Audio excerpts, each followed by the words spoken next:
Kita sambung lagi. Demikian peranan Rasulullah sallallahu alaihi wasallam sebagai pemimpin umat yang padanya ada sifat mahmudah, hasil dari didikan Allah ke atas diri baginda. Ini yang ramai orang menempelak. Memanglah tu Nabi Ustazah. Siapa guru dia? Allah sendiri. Cuba Allah ngajar kita direct macam mengajar Rasulullah. Oh, sombongnya kita muslimat. Sombong. Sebab apa? Muhammad sallallahu alaihi wasallam pilihan Allah. Abu Jahal bertanya, Abu Lahab duk dengki kat dia, kenapa pilih tu yang yatim piatu, yang miskin tu? Kenapa tak pilih kami yang anak lelakinya ramai, yang hartanya banyak? Muslimat. Sebab bila orang dah tak suka, mu buatlah baik macam mana pun, tetap yang ada pada matanya adalah kebencian. Faham muslimat? Tapi bila kita dapat mengundang suka orang kepada kita, kita buat jahat pun kadang-kadang dipuji orang. Ini perkara yang kita nak sebutkan, ruginya mendapat perhatian makhluk berbanding perhatian Khalik. Apa guna kita sedang buat jahat pun dipuji orang? Rupanya saat kita ada-ada baru dia dekat dengan kita. Bila kita sudah binasa muslimat, orang mula menjauh. Berapa ramai kita jumpa sahabat yang boleh ketawa sama, menangis sama. Masa kita tengah ketawa, orang tak kenal pun datang melekat dengan kita. Masa kita sedang menangis, semua orang tinggalkan kita. Tapi Allah tak pernah meninggalkan kita. Carilah perhatian Allah. Masyarakat yang jahil dan rakus terpaksa menerimanya sebagai pemimpin. Nabi berdepan dengan orang-orang Arab yang keras jiwanya, yang tak nak menerima Rasulullah. Tapi Nabi tetap berakhlak mulia. Nabi tetap pamerkan sifat mahmudah. Nabi tetap berperibadi yang mulia. Apa hasilnya muslimat? Orang datang nak bunuh Nabi, akhirnya melutut depan Nabi, la ilaha illallah Muhammadur Rasulullah. Orang datang muslimat untuk menghancurkan Nabi, akhirnya panggil puak-puak dia, jom masuk Islam, kenali Allah melalui Rasulullah sallallahu alaihi wasallam. Kita hari ini muslimat dirahmati Allah, sedia Islam tetapi bukan mendekatkan orang Islam kepada kita, tapi yang namanya Islam saling berantakan sesama.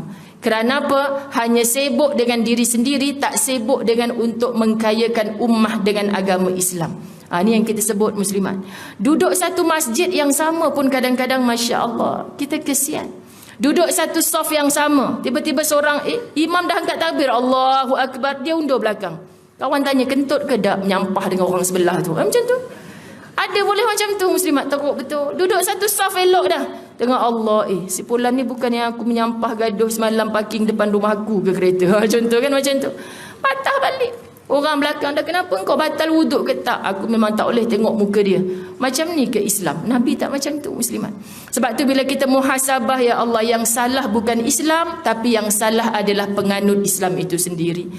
Kita akhiri muka surat 25. Yang tinggal hanyalah sisa-sisa kebaktian orang-orang soleh dahulu. Sekarang muslimat, kita hanya bercerita tentang baiknya orang-orang soleh dahulu.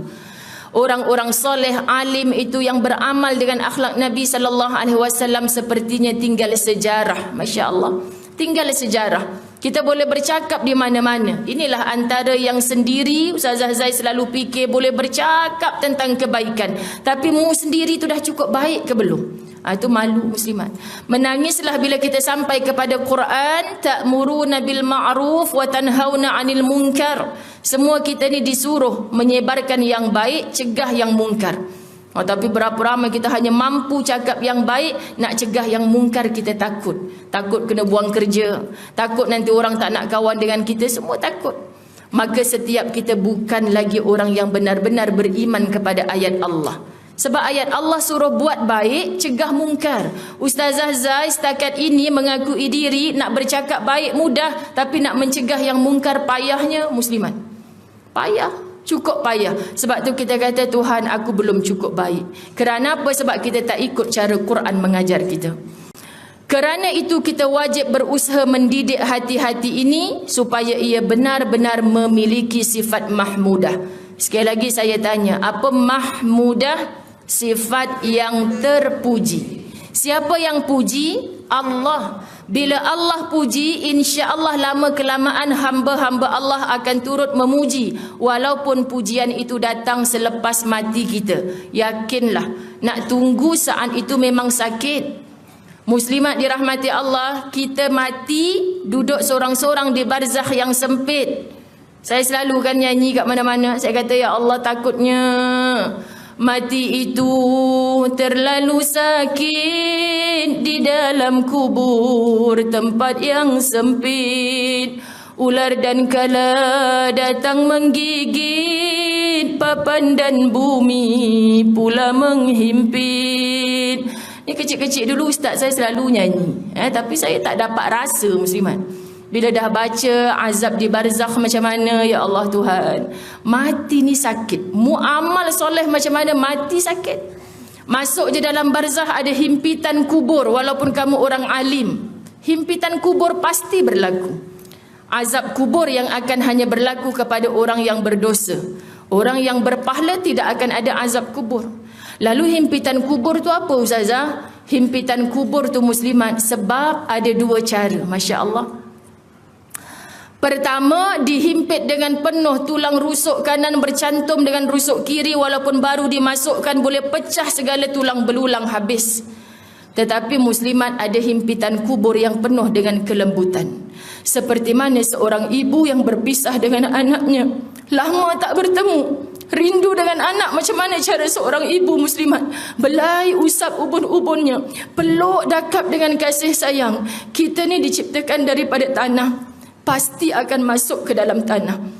Bila masuk ke dalam tanah, tanah yang akan menghimpit kita tu rindu dengan orang yang beramal soleh ketika berada di atas tanah. Lalu cara himpitnya dipeluk dengan kelembutan muslimat, bukan dengan penuh kekerasan. Lalu himpitan inilah terkenang kita. Anak yang dihantar belajar jauh 4 tahun tak jumpa, tak sabar nak peluk mama. Mama lagi tak sabar nak peluk kamu. Penuh dengan kasih sayang.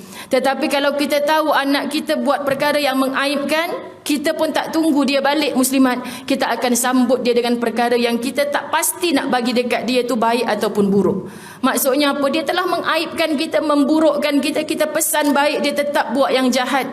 Walaupun tangan peluk tapi bukan dengan hati. Tanah macam tu juga. Kita ni tanah ni asalnya muslimat. Bila balik kepada tanah, ada yang dirindui oleh tanah dengan penuh kasih sayang. Inilah manusia yang ketika memijak aku tanpa sombong. Tapi orang yang memijak aku dengan sombong, masuk ke dalamnya muslimat akan penuh dengan himpitan. Jadi kita bertanya, aku ni nanti masuk dalam kubur ni macam mana ya Allah? Saat aku tak boleh angkat tangan aku minta tolong pada sesiapa. Saat suara aku ni tak didengar oleh sesiapa pun. 7 langkah keluarga tinggalkan kita, kita jerit, tolong mama tengah dihimpit kubur dahsyat ni. Semua tidak pedulikan kita, walaupun mereka berlinangan air mata. Walaupun pasangan hidup kata nanti kalau awak mati dulu abang ikut masuk dalam kubur tu. Sekarang dia cakap tak percaya mati muslimat. Kan dia tak ikut kita masuk dalam kubur. Sekian dimaklumkan. Tu sebab ramai orang tak percaya.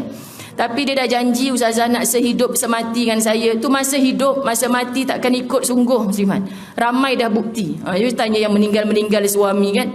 Muslimat, kak kenapa tak ikut masuk dalam kubur? Gila ustazah, kita tak ready lagi nak mati ni. Macam tu. Sebab semua kita belum cukup persiapan untuk menuju mati. Untuk mendidik hati ke arah itu bukanlah senang, kerana banyak ujian yang perlu ditempuh. Mendapat hati yang mahmudah ni muslimat, kitab kata bukan senang. Jadi bila kita hari-hari set dalam minda kita memang tak senang. Jadi peliklah orang beriman ni muslimat, bila dia dapat musibah dia tetap sabar. Bila dia dapat nikmat dia syukur. Dia tak pernah kufur pada Allah.